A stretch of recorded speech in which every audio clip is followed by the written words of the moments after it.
What you are seeing is the first ever image of a black hole. Maybe it doesn't look spectacular at first, but consider this. Black holes by their very nature are invisible because their gravitational pull is so strong that not even light can escape them. So for many years, astronomers thought that an image like this was impossible. How do you take a picture of something that does not emit light? Well, it starts with a small team of innovators and ends with a telescope that is unlike anything the world has ever seen.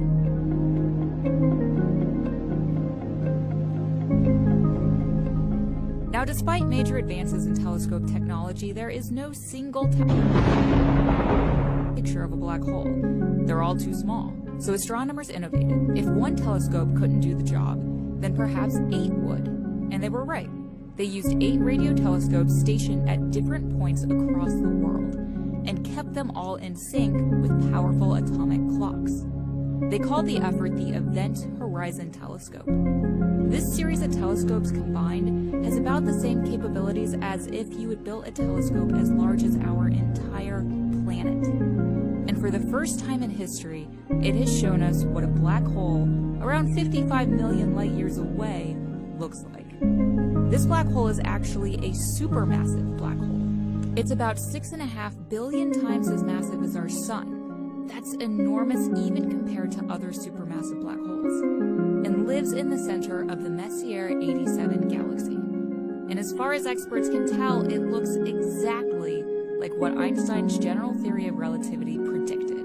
Here's a simulation of what the Event Horizon team thought the black hole would look like.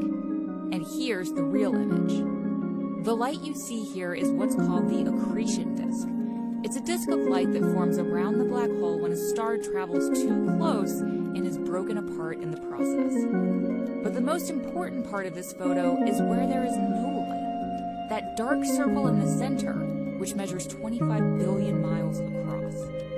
That right there is proof that black holes look and behave how astronomers thought.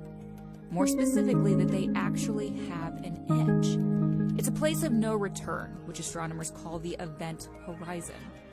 Once you cross the event horizon, the black hole's gravity is so strong that you cannot escape. Not you, nor the fastest spacecraft, and not even the fastest thing in the universe, light. That's why the edge and everything beyond it are black, trapped inside the black hole's gravitational grip. And this image may be just the beginning. The Event Horizon Telescope team has also turned its sights on another black hole, one that is closer to home, called Sagittarius A star. It's the supermassive black hole at the center of our own galaxy, the Milky Way, about 25,000 light years away. But it's significantly smaller than the one in Messier 87, so it will probably be more difficult to image. And since it took astronomers 2 years to combine and analyze data for this first image, it may be a while before we see what other black holes look like.